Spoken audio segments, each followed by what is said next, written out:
idol, may pumick up ng concrete cutter. Mamanu-manuhin na lang natin pagkarga mga idol. Oops, medyo mahina yung nasa kanan mga idol, labitin. Yun yung driver na pick up mga idol. Yun, parang kahawak lang, hindi na bumuhat mga idol. Ikakamada ko lang sa loob mga idol, baka tumumba.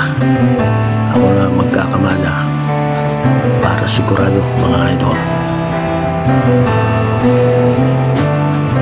Iipitin ko lang doon sa dulo, may upuan, para hindi siya gugulong-gulong.